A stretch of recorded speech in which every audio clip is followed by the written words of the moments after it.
नमस्कार, मैं अभिनव सोनू आप सभी का अरोमा क्लासेस पे स्वागत करता हूं। जैसा कि मैंने वादा किया था कि भाई बीपीएससी सुपर टेट के लिए एक एमसीक्यू सीरीज लाने वाले, इसके तहत जो भी बीपीएससी सुपर टेट में क्वेश्चन पूछा जा सकता है उन सभी प्रश्नों को हम लोग क्या करेंगे, डिस्कस करेंगे। चाहे वो ज्योग्राफी से हो, चाहे हिस्ट्री से हो, साइंस से हो, सबका क्वेश्चन हम लोग क्या करेंगे, डिस्कस करेंगे। और ये जो क्वेश्चन है ना केवल आपका बीपीएससी सुपर टेट में काम आएगा, बल्कि अगर कोई बच्चे 69th भी दे रहे हैं उसके लिए भी काफी महत्वपूर्ण सिद्ध होगा। तो आज जो हम प्रश्न लेके आए हैं वह आपका फिजिकल ज्योग्राफी से, जिसके अंतर्गत हम लोग आज किसके बारे में देखेंगे, माउंटेन, प्लेट्यू, प्लेन, जो पर्वत है, पठार है, मैदान है, इससे संबंधित प्रश्न देखेंगे। साथ साथ रॉक्स, चट्टान से संबंधित प्रश्न देखेंगे। इसके साथ साथ हम लोग किसके बारे में देखेंगे, लेयर्स ऑफ अर्थ के बारे में, पृथ्वी के जो परत है इसके बारे में हम लोग क्या करेंगे, देखेंगे। तो आइए हम लोग शुरू करते हैं अपने इस बेहतरीन सेशन को। पहला जो क्वेश्चन कह रहा है कि आग्नेय व अवसादी चट्टान के रूप में परिवर्तन के परिणाम स्वरूप बनने वाले चट्टान को रूपांतरित चट्टान कहते हैं, यानी कि मेटामॉर्फिक रॉक। वो कह रहा है कि मेटामॉर्फिक रॉक का जो निर्माण होता है वह आपका इग्नियस और सेडिमेंट्री रॉक में चेंजिंग के कारण होता है। ठीक है, इसका कारण कह रहा है कि इन चट्टानों के रूप में परिवर्तन का मुख्य कारण अत्यधिक ताप और दाब है। तो इतना तो हम लोग जानते हैं कि हमारा जो आग्नेय चट्टान है, इग्नियस रॉक या सेडिमेंट्री रॉक, अवसादी चट्टान, यही दोनों बदलता है तो यह किस में बदल जाता है, कायांतरित चट्टान में, मेटामॉर्फिक रॉक में बदल जाता है। अब बदलने का कारण क्या होता है, अत्यधिक ताप या दाब का प्रभाव। तो यदि पूर्ववर्ती चट्टान, प्री एग्जिस्टिंग रॉक में अगर अत्यधिक ताप और दाब का प्रभाव पड़ता है तो वह पूर्ववर्ती चट्टान में कुछ परिवर्तन आता है, जिसके कारण एक नए प्रकार के चट्टान का निर्माण होता है। उस नए प्रकार के चट्टान को हम लोग क्या कहते हैं, मेटामॉर्फिक रॉक या कायांतरित या रूपांतरित चट्टान कहते हैं। तो इसमें हमारा कथन भी सही है और कारण भी सही है, और कारण जो है कथन की व्याख्या कर पा रहा है। तो इसमें हमारा क्या हो जाएगा, ऑप्शन ए सही हो जाएगा। अगला प्रश्न हमारा है कि अवसादी चट्टान के संदर्भ में सत्य कथन का चयन करें। पहला है कि इन चट्टानों में परतें एवं जीवाश्म पाया जाता है, यानी कि अवसादी चट्टान में परत पाया जाता है और जीवाश्म पाया जाता है। तो आपको पता भी होगा कि अवसादी चट्टान को हम लोग क्या कहते हैं, परतदार चट्टान कहते हैं, लेयर्ड रॉक कहते हैं, क्योंकि इसमें क्या पाया जाता है, परत पाया जाता है। तो पहला तो ये सही है कि अवसादी चट्टान को हम लोग क्या कहते हैं, परतदार चट्टान कहते हैं। और अगर परत है तो परत के ही बीच में क्या मौजूद होगा, जीवाश्म मौजूद होगा। तो मेरा पहला जो कथन है यह क्या है, सही है। दूसरा है इन चट्टानों के परतों के बीच सूक्ष्म समुद्री जीव के सड़ने से खनिज तेल, प्राकृतिक गैस या कोयला का निर्माण हुआ। तो अभी जस्ट बतलाएं कि जो अवसादी चट्टान है इसमें लेयर होता है, परत होता है, और इन्हीं परत के बीच में आपको या तो जीवाश्म पाया जाता है या खनिज तेल, पेट्रोलियम सब भी क्या है, पाया जाता है। तो सेकेंड स्टेटमेंट भी हमारा क्या है, सही है। और भू प्रपट्टी पर, अर्थ क्रस्ट पर सबसे ज्यादा किसी चट्टान का वितरण है, डिस्ट्रीब्यूशन है, तो वह हमारा कौन है, सेडिमेंट्री रॉक है। तो तीसरा कथन भी सही है। तो इस हिसाब से मेरा जो उपरोक्त सही जो है डी जो होगा यह सही होगा, क्योंकि तीनों स्टेटमेंट हमारा क्या है, सही। अगला प्रश्न है निम्नलिखित में से अवशिष्ट पर्वत क्या होता है, रेसिड्यूअल माउंटेन। देखिए रेसिड्यूअल माउंटेन या अवशिष्ट पर्वत कहते किसको, रेसिड्यूअल माउंटेन, अवशिष्ट पर्वत किसको कहते हैं। मान लीजिए कोई पर्वत है, इस पर पवन के द्वारा घर्षण बल लगेगा, फ्रिक्शनल फोर्स लगेगा, या मान लीजिए जल के द्वारा घर्षण बल लगेगा। तो ये पर्वत का आकार घर्षण के कारण दिन प्रतिदिन क्या होते जाएगा, छोटा होते जाएगा, और अंतिम में जो बचेगा पर्वत वह क्या कहलाता है, हमारा अवशिष्ट पर्वत कहलाता है या रेसिड्यूअल माउंटेन कहलाता है। जैसे आपको पता भी होगा जो अरावली पर्वत है यह एक अवशिष्ट पर्वत और सबसे पुराना अवशिष्ट पर्वत माना जाता है। तो कह रहा है कि निम्न में से अवशिष्ट पर्वत का उदाहरण कौन है, राजमहल की पहाड़ी, अरावली, विंध्याचल या उपरोक्त सभी। तो अब जो जितना भी है तीनों जो उदाहरण है अब ये सभी किसके अंतर्गत आ गए हैं, अवशिष्ट के अंतर्गत आ गए हैं। इनमें अब फ्रिक्शन होना क्या हो चुका है, घर्षण होना शुरू हो चुका। वैसे भी जो दक्षिण भारत में जो भी पहाड़ है वह अधिकांशतः पहाड़ जो है अब धीरे धीरे क्या है, घर्षण के कारण छोटा ही हो रहा है। है। उत्तर भारत में जो हिमालय, यह यंग माउंटेन है, यंग फोल्ड माउंटेन कहते हैं, नवीन मोरदार पर्वत कहते हैं, जिसमें थोड़ा बहुत वृद्धि हो भी रहा। लेकिन अरावली पर्वत सब जो है इस समय वृद्धि अब क्या हो चुका है, अवरुद्ध हो चुका है। उल्टा घर्षण के कारण इसका जो साइज है, आकार जो है वह घटते जा रहा। तो यहाँ पर इस हिसाब से तीनों हमारा क्या है, उदाहरण हो जाएगा। अगला प्रश्न कह रहा है कि पृथ्वी के धरातल में किसका सर्वाधिक विस्तार है। तो हम लोग स्थलाकृति पढ़ते हैं, लैंड फॉर्म पढ़ते हैं। लैंड फॉर्म 3 होता है, आपको पता भी होगा, एक पर्वत, पठार एवं मैदान, माउंटेन। दूसरा हमारा क्या है, प्लेट्यू है, पठार है। और तीसरा हमारा क्या होता है, प्लेन होता है, मैदान होता है। इस तीनों में सबसे ज्यादा विस्तार हमारा किसका है, मैदानी भाग का है, प्लेन का है। तो यहां पर हमारा आंसर क्या हो जाएगा, मैदान हो जाएगा। अगला प्रश्न है हमारा कि पर्वतों के संदर्भ में असत्य कथन, इनकरेक्ट स्टेटमेंट को क्या करना है, चुनना है। असत्य कथन के बारे में क्या करना है, बतलाना है। पहला, पर्वतों द्वारा पृथ्वी के संपूर्ण सतह का 33% भाग घिरा हुआ है। यही कथन हम लोग का क्या है, गलत है। बाद बाकी क्या है, पर्वतों की ऊंचाई समुद्र तल से 1000 मीटर या उससे अधिक हो सकता है।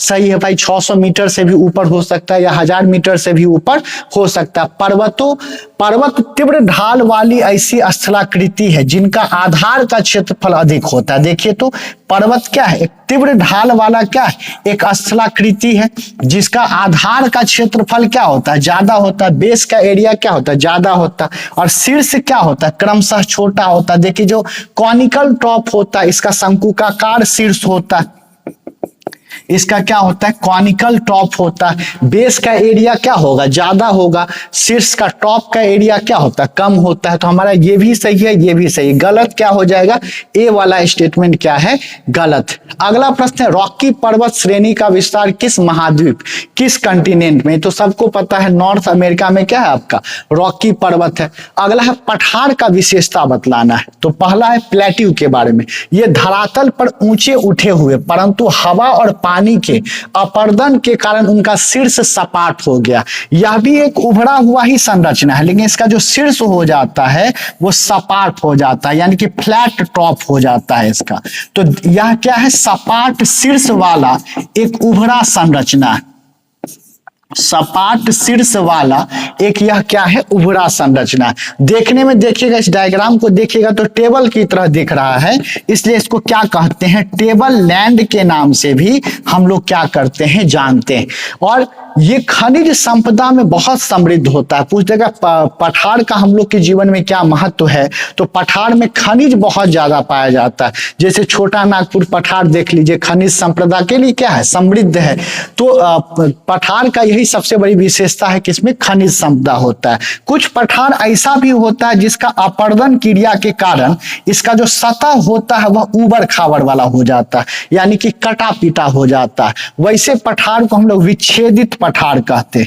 ऐसे पठार को हम लोग किस नाम से जानते हैं, विच्छेदित पठार के नाम से या डिसेक्टेड प्लेट्यू के नाम से जानते हैं। तो वैसा पठार जिसका जो शीर्ष हो वो कटा पीटा होता, और कटा पीटा किसके कारण होता हो, अपर्दन क्रिया के कारण, इरोजन के कारण होता हो, उसको हम लोग क्या कहते हैं, विच्छेदित पठार कहते हैं। तो पहला तो स्टेटमेंट क्या है, सही है।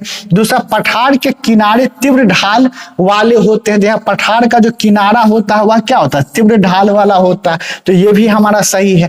अपर्दन शक्तियां पठारों को पुराना कर देती है। तो अभी जस्ट बतलाएं, इरोजन के कारण इसके सतह का क्या होता है, विच्छेदन हो जाता है, डिसेक्ट हो जाता है। तो यह तीनों कथन सही है। तो हमारा आंसर क्या हो जाएगा, उपरोक्त सभी। अगला प्रश्न है कि निम्न कथनों पर विचार कीजिए। ऊंची पर्वतीय श्रेणियां आर्द्रता युक्त हवाओं को रोककर वर्षा करवाती है।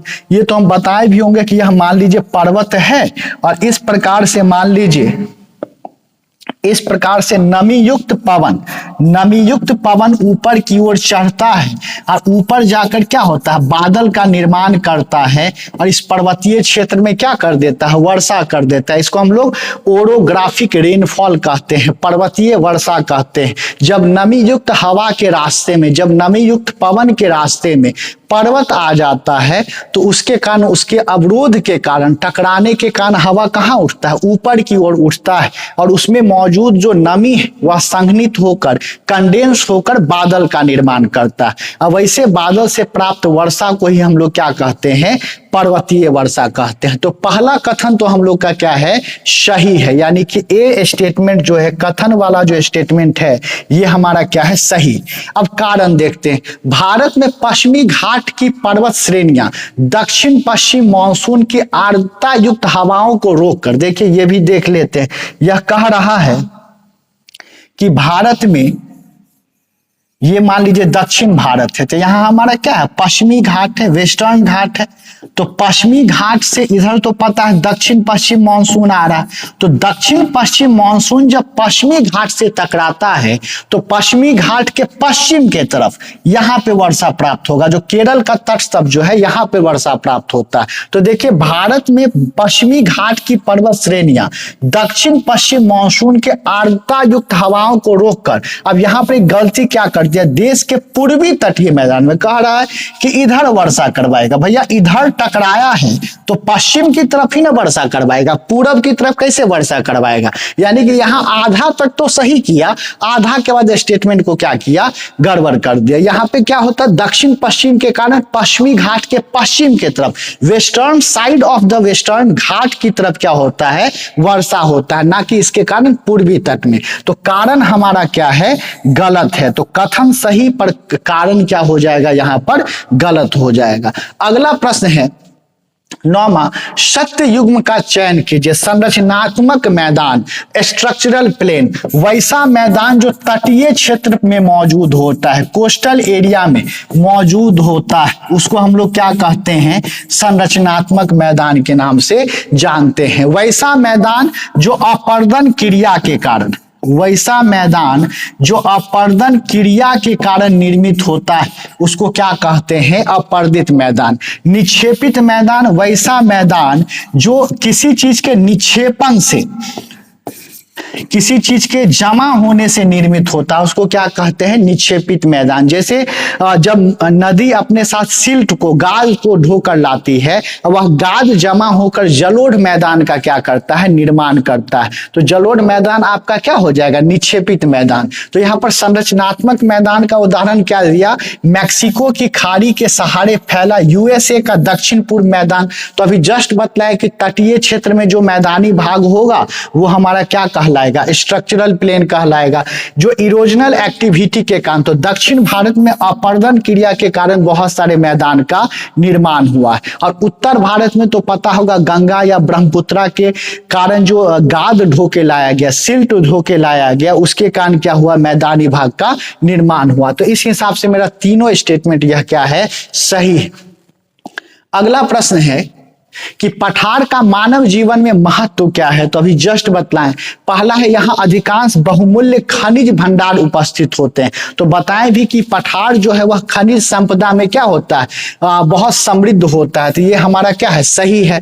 पठारों से उद्मित नदियां तीव्र जल प्रपात बनाती है। जैसे ये पठार है मान लीजिए, तो यहाँ से जो भी नदी प्रवाहित करती है ना, पठार से अचानक से नीचे गिर जाती है, जिसके कारण जल प्रपात का निर्माण होता है। और यही कारण है कि उत्तर भारत की तुलना में दक्षिण भारत में आपको जल प्रपात ज्यादा मिलेगा, क्योंकि दक्षिण भारत में आपका प्लेट्यू ज्यादा है, पठार ज्यादा है। और पठार में जल प्रपात का निर्माण क्यों होता है कि नदी पठार में प्रवाहित करते हुए अचानक से नीचे की ओर गिरती है, और वही आपको जल प्रपात का निर्माण करवाती है। तो ये भी हमारा क्या है, सही है। और चूंकि यही जल प्रपात है तो यहाँ पर विद्युत का उत्पादन ज्यादा होगा, प्रोडक्शन ऑफ इलेक्ट्रिसिटी ज्यादा होगा। अगला कह रहा, उष्ण पर उपोष्ण कटिबंध में स्थित पठार शीतल जलवायु वाले क्षेत्र होते हैं, जिनके कारण यह क्षेत्र पर्यटकों के लिए आकर्षित करते हैं। यानी कि आपका क्या है, ट्रॉपिकल और सब ट्रॉपिकल रीजन में पठार चूंकि ऊंचाई पर होता है तो थोड़ा सा क्या हो जाता है, ठंडा हो जाता है। तो हिल स्टेशन की तरह भी लोग पर्यटक स्थल की तरह भी क्या करते हैं, यहाँ पर भ्रमण करते हैं। तो तीनों सही हो जाएगा, उपरोक्त सभी। अगला प्रश्न है ज्वालामुखी पठार का उदाहरण क्या होता है? वैसा पठार जिसका निर्माण ज्वालामुखी क्रिया के कारण होता है, वैसा पठार जिसका निर्माण लावा के जमा होने के कारण होता है, उसको हम लोग क्या कहते हैं? ज्वालामुखी पठार कहते हैं। तो यहाँ पे दो उदाहरण दिया है, कोलंबिया का पठार और दक्कन का पठार, ये दोनों हमारा क्या है? ज्वालामुखी पठार है। तो इसका ऑप्शन हमारा क्या हो जाएगा? सी हो जाएगा। अगला है निम्न कथनों पर विचार कीजिए। अति मंद ढाल वाले लगभग सपाट या लहरदार निम्न भूमि को मैदान कहते हैं, कि इसमें स्लोप कम होता है। जैसे पर्वत में ज्यादा आपको ढाल था, पठार में इससे क्या था? थोड़ा कम ढाल था।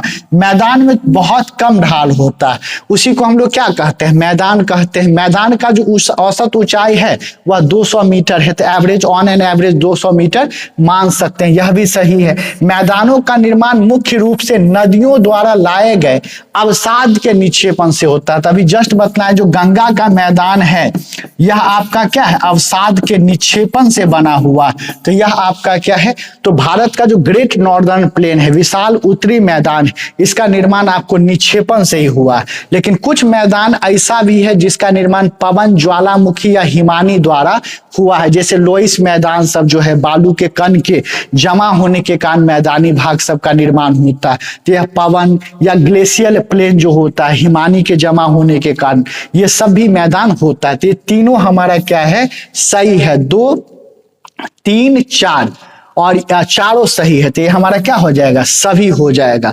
अगला प्रश्न है कि निम्न में से गिरिपद पठार का उदाहरण नहीं है। तो मेक्सिको का पठार जो है यह गिरिपद पठार का उदाहरण नहीं है। आप लोग को कमेंट बॉक्स में बतलाना है कि गिरिपद पठार होता क्या है। अगला प्रश्न है हमारा कि तिब्बत का पठार उदाहरण है। गिरिपद पठार का अंतरा पर्वतीय पठार का, तो तिब्बत का पठार किसका उदाहरण है? आपका अंतरा पर्वतीय पठार का उदाहरण है। वैसा पठार जो दो पर्वतों के मध्य मौजूद होता है उसको क्या कहते हैं? अंतरा पर्वतीय पठार कहते हैं। अंतरा मतलब बीच, पर्वतीय मतलब पर्वत, तो दो पर्वतों के बीच जो मौजूद है उसी को क्या कहते हैं? अंतरा पर्वतीय पठार। अगला प्रश्न है कोर निर्मित होता है। तो सबको पता है कि कोर को हम लोग पृथ्वी का जो सबसे आंतरिक परत होता है उसको हम लोग क्या कहते हैं? कोर कहते हैं। और कोर को हम लोग नीफे भी कहते हैं, क्योंकि यह किससे निर्मित होता है? निकेल और आयरन से निर्मित होता है। तो यह दोनों से निर्मित है, फेरस और निकेल से। तो हमारा ऑप्शन क्या हो जाएगा? सी हो जाएगा। अगला प्रश्न है कि दुर्बल मंडल स्थेनोस्फीयर स्थित है। तो दुर्बल मंडल कहां पर स्थित होता है? मैंटल में स्थित होता है। इस क्षेत्र में जो चट्टान होता है वह पिघले हुए अवस्था में रहता है, इसलिए यह कमजोर क्षेत्र होता है, इसलिए इसको क्या कहते हैं? दुर्बल मंडल कहते हैं या स्थेनोस्फीयर के नाम से जानते हैं। अगला है सियाल और सीमा के मध्य अंतर स्पष्ट नहीं होता। पृथ्वी का 3 परत होता है, आपको पता भी होगा। सबसे बाहरी परत को हम लोग क्रस्ट कहते हैं, भूप्रपट्टी। सबसे बाहरी परत को क्रस्ट कहते हैं। सबसे अंदर वाले परत को क्या कहते हैं? क्रोड कहते हैं। अब बीच वाले परत को क्या कहते हैं? मैंटल कहते हैं। क्रस्ट को हम लोग क्या कहते हैं? सियाल भी कहते हैं। मैंटल को हम लोग क्या कहते हैं? सीमा भी कहते हैं। और कोर को हम लोग क्या कहते हैं? नीफे भी कहते हैं। क्रस्ट को सियाल क्यों कहा जाता है? तो Si से सिलिकॉन और Al से अल्मोनियम। यहाँ पर क्या चीज का प्रचुरता है? सिलिकॉन और अल्मोनियम का। मैंटल में Si से सिलिकॉन, Ma से मैग्नीशियम। तो मैंटल में क्या रहता है? अधिक मात्रा में सिलिकॉन और मैग्नीशियम, इसलिए इसको क्या कहते हैं? सीमा कहते हैं। और कोर किससे निर्मित है? तो निकेल और आयरन से, इसलिए इसको क्या कहते हैं? नीफे के नाम से जानते हैं। तो सवाल कह रहा है कि सियाल और सीमा के मध्य अंतर स्पष्ट नहीं है, यानी कि इसके बीच जो बाउंड्री है उतना क्लियर नहीं है, इतना स्पष्ट नहीं। इसका रीजन क्या है कि सियाल धीरे धीरे किस में बदलते जा रहा है? सीमा में बदलते जा रहा है। तो यह दोनों हमारा क्या है? सही है। तो ऑप्शन यहां पर क्या हो जाएगा? ए हो जाएगा। अगला प्रश्न है भूप्रपट्टी और ऊपरी मैंटल को संयुक्त रूप से हम लोग क्या कहते हैं? स्थल मंडल के नाम से हम लोग जानते हैं। यानी कि क्रस्ट को और अपर मैंटल को हम लोग सम्मिलित रूप से क्या कहते हैं? लिथोस्फीयर कहते हैं। तो ये हमारा कथन क्या है बाबू? ये सही है पहला। दूसरा, संपूर्ण पृथ्वी का दबाव आंतरिक क्रोड पर होने के कारण यह ठोस अवस्था में रहता है। तो दोनों सही है। देखिए कोर जो है ना 2 होता है, एक बाह्य क्रोड, एक हमारा क्या होता है, बाह्य क्रोड होता है जो किस अवस्था में रहता है, द्रव अवस्था में, लिक्विड स्टेट में रहता है। और एक होता है आंतरिक क्रोड जो किस अवस्था में है, ठोस अवस्था में। तो कह रहा आंतरिक क्रोड ठोस अवस्था में इसलिए है क्योंकि प्रेशर पड़ने के कारण यह ठोस अवस्था में आ गया है। तो ये दोनों कथन हमारा क्या है, सही है। अगला प्रश्न है कि निम्नलिखित कथनों पर विचार कीजिए। पृथ्वी के कोर की बाह्य परत में लौह की प्रधानता है और पृथ्वी के घूर्णन के कारण क्रोड चुंबकीय क्षेत्र उत्पन्न करता है। कभी पढ़ाएंगे कि मैग्नेटिक प्रॉपर्टी ऑफ अर्थ, इसमें लोग मानते हैं कि पृथ्वी में भी चुंबकीय गुणधर्म है। और पृथ्वी में चुंबकीय गुणधर्म है क्यों, इसके लिए अलग अलग वैज्ञानिक अपना अलग अलग मत दिए हैं। एक गिलबर्ट साहब थे, वह बोले कि पृथ्वी के अंदर विशाल चुंबक धंसा हुआ और उसी चुंबक के कारण क्या है, पृथ्वी में चुंबकीय गुणधर्म है। हालांकि ऐसा चुंबक का कोई साक्ष्य प्राप्त नहीं किया गया। एक और वैज्ञानिक का मानना है कि पृथ्वी के कोर में निकेल और आयरन रहता है।